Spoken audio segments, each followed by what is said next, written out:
नमस्कार, आप देख रहे हैं श्री महाकाल लोक टीवी और मैं हूं आपके साथ आरती गहलोत। रुक करते हैं तमाम बड़ी खबरों की ओर। बाबा महाकाल की नगरी उज्जैन में हरियाली अमावस्या के अवसर पर लगभग 1 लाख पौधे लगाए जाएंगे। इसी को लेकर सियस्त मेला कार्यालय के सभा कक्ष में वृहद पौधारोपण की तैयारियों के संबंध में बैठक आयोजित की गई। बैठक में आगामी हरियाली अमावस्या के अवसर पर वृहद स्तर पर पौधरोपण के लिए की जाने वाली तैयारियों की समीक्षा की गई।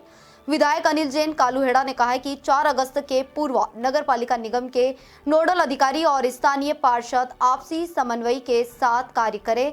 जितने भी वार्ड है वहां के स्थानीय उद्योगों के पौधरोपण की तैयारियां की जाए। बैठक में विधायक अनिल जैन कालूहेड़ा, नगर निगम सभापति कलावती यादव, कलेक्टर नीरज कुमार सिंह, नगर निगम आयुक्त आशीष पाठक, रवि राय और अन्य गणमान्य नागरिक मौजूद रहेंगे।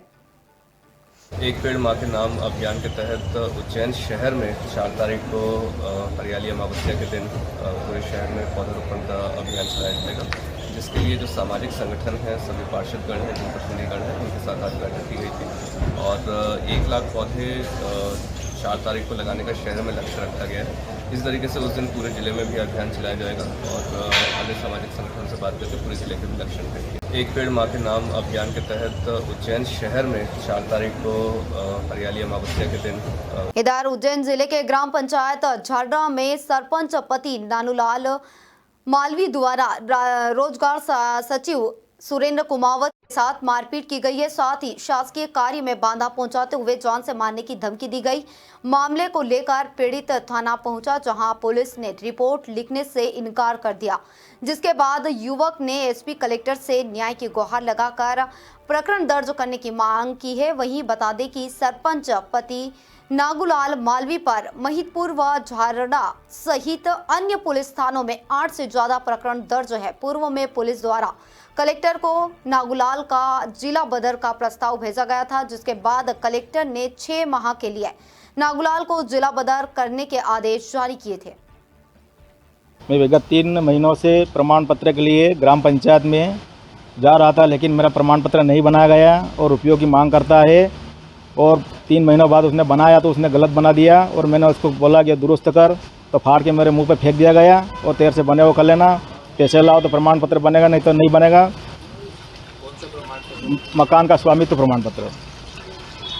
और झारडा थाने में फिर मैंने शिकायत दर्ज करवाई तो वहाँ पर मेरी कोई सुनवाई नहीं की गई। आज हमने एसपी साहब के आवेदन दिया है। सरपंच ग्राम पंचायत झारडा के पति नागूलाल मालवी, जो कि एक जिला बदर आरोपी है और एक अपराधी को डाकू व्यक्ति है।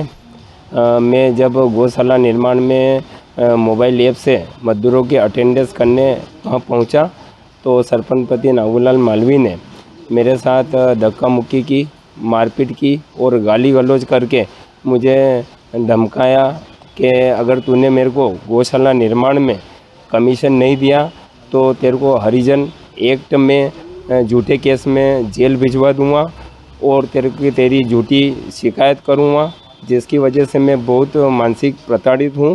जिसकी शिकायत मैंने झारडा थाने में भी आवेदन दे के की, लेकिन वहां पे मेरी कोई सुनवाई नहीं की गई। आज तक पुलिस विभाग द्वारा इस में कोई भी कार्रवाई नहीं की गई है, जिसकी वजह से मैंने न्यायालय की शरण भी ली है। हमारी ज़मीन नरेंद्रखेड़ा में थी तो हम हाँकने गए तो वहाँ पर जैसे ही पूरे नरेंद्रखेड़ा गांव ने हमला कर दिया, उसमें नागूलाल मालवी का हाथ है पूरी तरह से। उनने उनको षड्यंत्र करके पूरे गांव को एकजुट करके हमारे ऊपर हमला कर दिया और हमारे माताजी को और बहन को और भाई को बहुत सारी चोट भी आई। तो हॉस्पिटल में आए तो वहाँ पर भर्ती भी नहीं करने दिया उसने फ़ोन लगा के।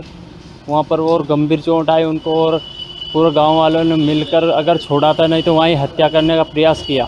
मैं विगत 3 महीनों से प्रमाण पत्र के लिए ग्राम पंचायत में उज्जैन में बीते दिन आरक्षक को गश्त के दौरान घायल करने वाले मामले में पुलिस ने खुलासा करते हुए बताया कि घटना के बाद ही आरोपी धरपकड़ के लिए एसपी प्रदीप शर्मा ने अलग अलग टीमें बनाई थी। वहीं पुलिस को जानकारी लगी है कि आरोपी शहर से लगे सावराखेड़ी क्षेत्र में मौजूद है। पुलिस ने आरोपियों को पकड़ने का प्रयास किया तो आरोपियों ने पुलिस पर फायर किए। पुलिस की जवाबी कार्रवाई में एक आरोपी के पैर में गोली लगी है तो वहीं दूसरा आरोपी भागते समय घायल हो गया। दोनों आरोपियों पर पूर्व के दो लूट के मामले भी दर्ज है। गिरफ्तार आरोपियों के पास से पुलिस ने एक पिस्टल, 3 जिंदा कारतूस बरामद किए हैं।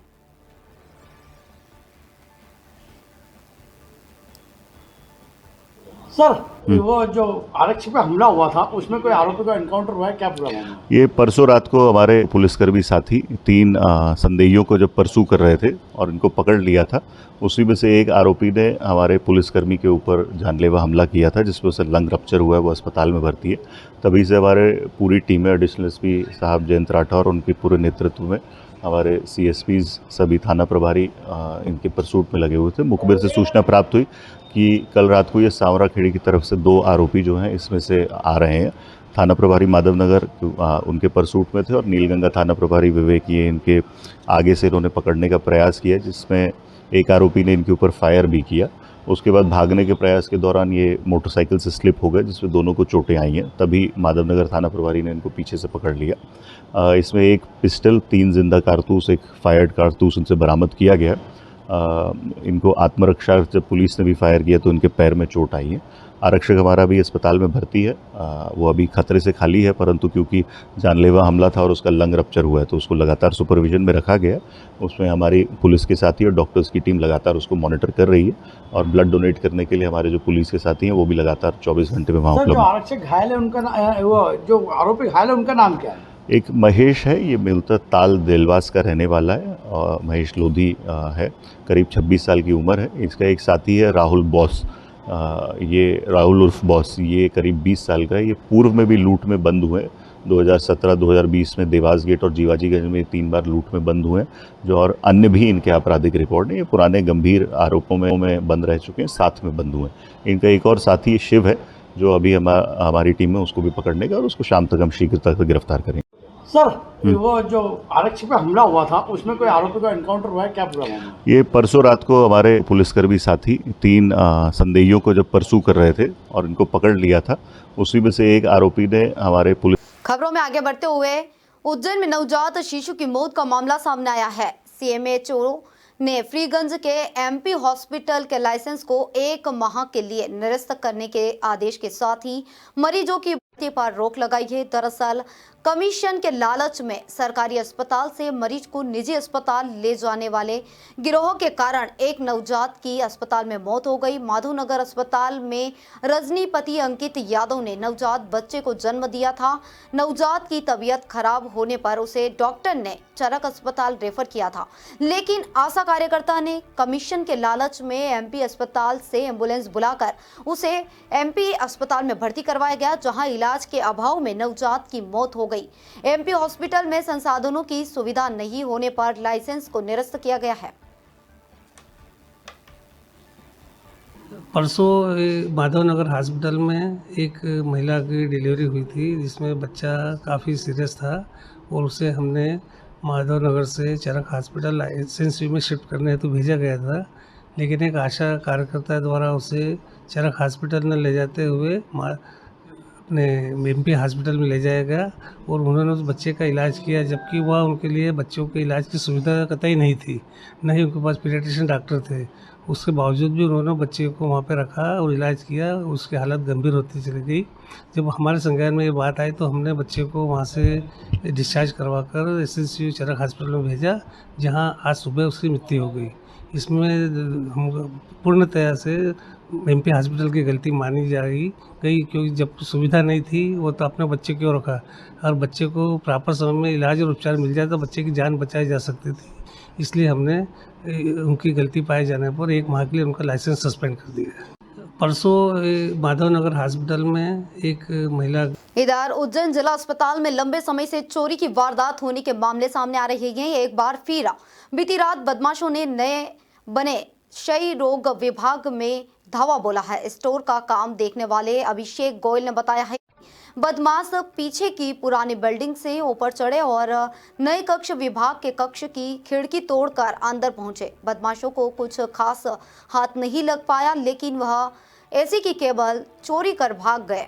यह चोरी की घटना पूरी सीसीटीवी कैमरे में कैद हो चुकी है। चोरी की घटना का जब सुबह पता चला तो विभाग के डॉक्टरों द्वारा सिविल सर्जन को अवगत कराया गया और कोतवाली थाना पुलिस को शिकायत दर्ज करवाई गई। सीसीटीवी के आधार पर पुलिस मामले की जांच कर रही है। जिलाशय केंद्र में, जो कि सिविल अस्पताल कैंपस में स्थित है, वहाँ पीछे की साइड से एक लगभग 20 साल की उम्र का लड़का एंटर हुआ और वो फर्स्ट फ्लोर पे, प्रथम तल पे हमारे जाली काट कर बिल्डिंग के अंदर एंटर हुआ। उसको वहाँ की चाबी वहीं कील पे टंगी दिख गई, जिस कारण उसने सारे कमरे खोले फर्स्ट फ्लोर के और सारा सामान अस्त व्यस्त किया, कैमरे वगैरह सारे घुमा दिए। उसके बाद उसे ऐसा कुछ नहीं मिला जो चोरी किया जा सके, तो वो ग्राउंड फ्लोर पर आया और वहाँ पे एसी का पाइप काट के ले गया है, जिसकी कंप्लेन हमने सेंट्रल कोतवाली में दर्ज करवा दी है और साथ ही उसकी फुटेज जो कि हमारे कैमरे में उपलब्ध थी वो भी थाना प्रभारी को उपलब्ध करवा दी है। जिलाशय केंद्र में, जो कि सिविल अस्पताल कैंपस में स्थित है, वहाँ पीछे की साइड से एक लगभग 20 साल की उम्र का लड़का एंटर हुआ और वो फर्स्ट फ्लोर पे, प्रथम तल पे हमारे जाली काट कर बिल्डिंग के अंदर एंटर हुआ। उसको वहाँ की चाबी। श्री महाकालेश्वर मंदिर प्रबंध समिति द्वारा 2004 से निःशुल्क अन्न क्षेत्र का संचालन किया जा रहा है। मंदिर प्रबंध समिति द्वारा श्री महाकालेश्वर भगवान के दर्शन हेतु आने वाले भक्तों को निःशुल्क भोजन प्रसादी की व्यवस्था की गई है। मंदिर प्रबंध समिति के प्रशासक मृणाल मीणा ने बताया कि 22 जुलाई से 26 जुलाई तक लगभग 30,000 भक्तों ने निःशुल्क अन्न क्षेत्र में भोजन प्रसाद ग्रहण किया है। श्रावण माह में हजारों की संख्या में श्रद्धालु निःशुल्क अन्न क्षेत्र में भोजन प्रसादी ग्रहण करेंगे। इसी के चलते इच्छुक श्रद्धालु एक समय का भोजन करवाने के लिए 25,000 की राशि और एक पूरे दिन के भोजन प्रसादी के लिए 51,000 की राशि मंदिर कोष में जमा कर भोजन प्रसादी की व्यवस्था करवा सकते हैं।